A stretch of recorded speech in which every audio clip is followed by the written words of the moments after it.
Welcome to the Saturday Cup of Joe podcast.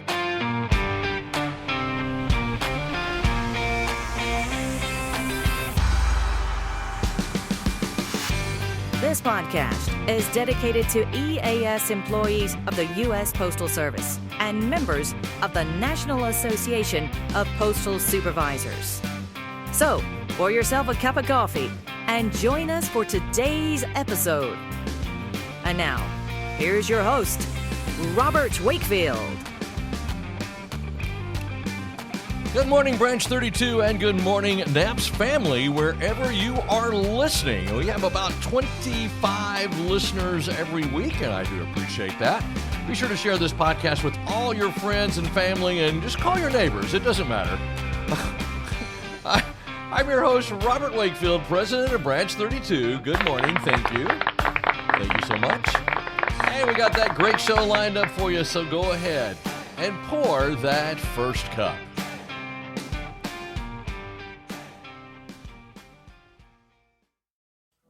Banking shouldn't be complicated. At the Nashville Post Office Credit Union, it isn't. With easy online loan applications, mobile deposit, shared branching, and a team that actually picks up the phone, you get real service from real people. No runaround, no surprises. Just a credit union built on trust since 1925. The Nashville Post Office Credit Union, people helping people since 1925. And for our first cup this morning, grab that cup of Joe, settle in, and let's talk about something that's been happening far too often in our postal world. Supervisors being put in impossible situations and then getting blamed for following instructions. Is this happening in your district? Is this happening to you right now?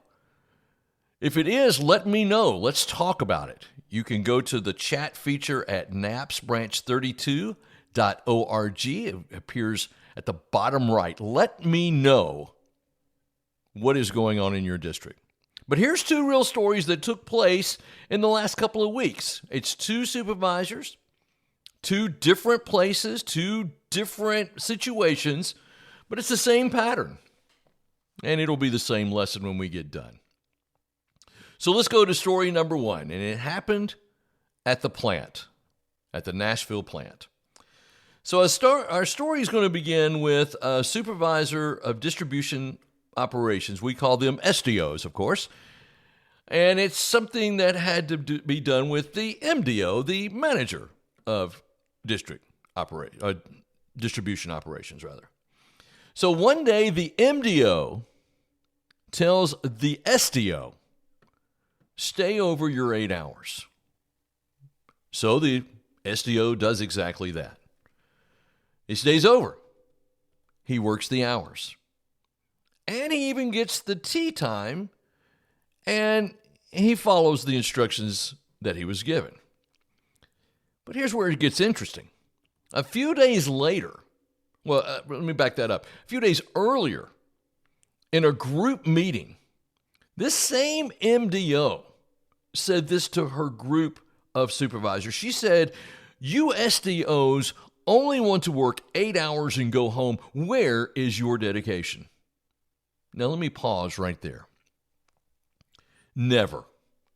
I mean, never. Let anyone question your dedication because your work habits don't match your boss's work habits. If your boss wants to work for free, that's fine.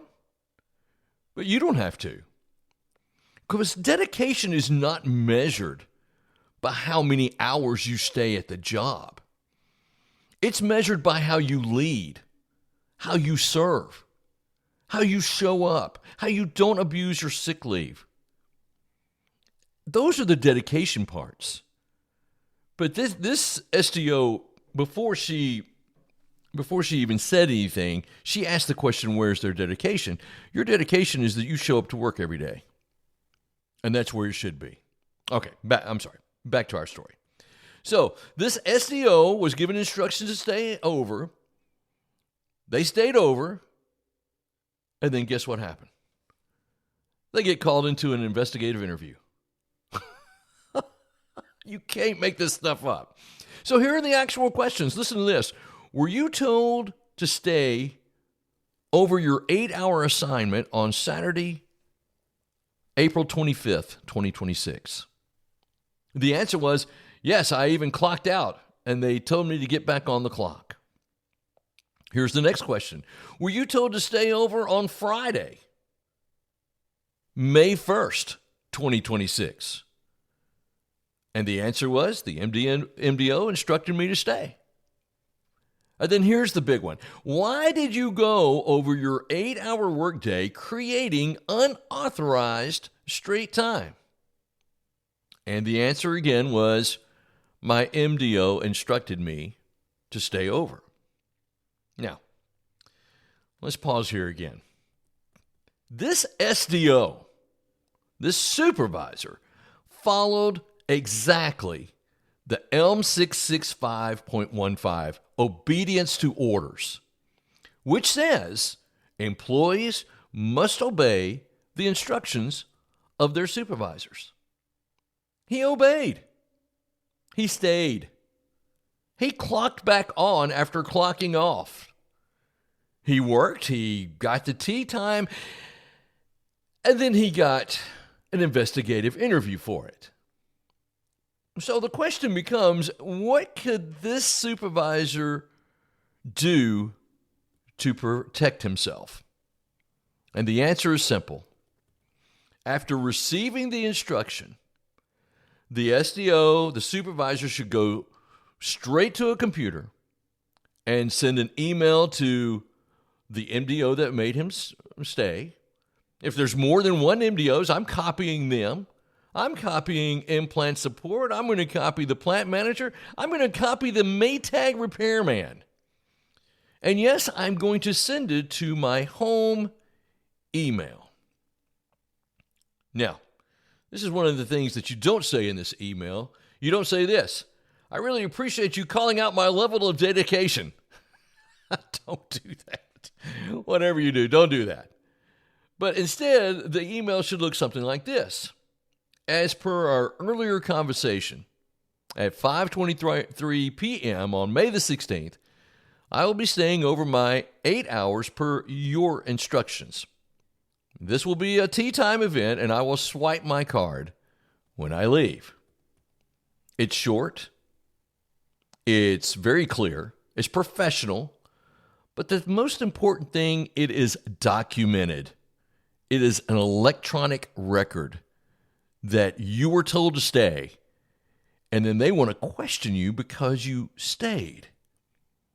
Is that insanity or what? I cannot possibly make that up.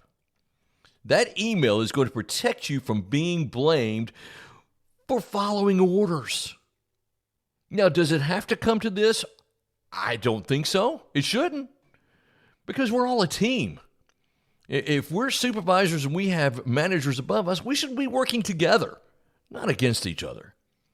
But if it's going to get to this, and we're going to be getting an investigative interview and possible discipline for following instructions, then I'm following this little documentation exercise every time. So let's go to story number 2. And the name of this story is The Postmaster with the Camera. Now, we're going to move to West Tennessee, and West Tennessee, they're not in our branch, but this supervisor gives me a call, and she had sick leave approved for a doctor's appointment. So as we all know, she got the full day because we can only approve sick leave in full increments. So she took the whole day. She was approved, got the doctor's appointment. She goes to the appointment. She comes home, and later that day, she's outside and she's sweeping grass clippings off her sidewalk. Her postmaster drives by, slows down, and films her with their phone. And let me just be plain here. That is harassment. Why on earth, if it's approved, is the postmaster driving by her house and filming her sweeping grass clippings off her own sidewalk. That makes absolutely no sense. So, again, the question is, what could she have done to protect herself? Well, I told her one thing. I say, break your phone out and start filming her filming you. I don't put a stop to that. But you've got some solid steps here that you can do. You can call the USPS harassment number. It's 877-521-4272. Let me read that number again to you. 877-521-4272. Call that number. It's there for a reason. The next thing that I advise the supervisor is keep a diary. Just write down everything that just doesn't seem right. And if necessary, file an EEO. But then the supervisor went on and told me something else. That her postmaster is instructing her to work open to close, but is only paying her for 8 hours. There's no tea time. And she's even told her to extend her lunch to avoid paying this tea time. Now, that goes beyond just harassment. This is wage manipulation. And the same rule applies here as it did in story number 1. Document the instructions. Send them an email or text to verify what this is, what the instructions were. Copy your home email. I can't stretch that enough.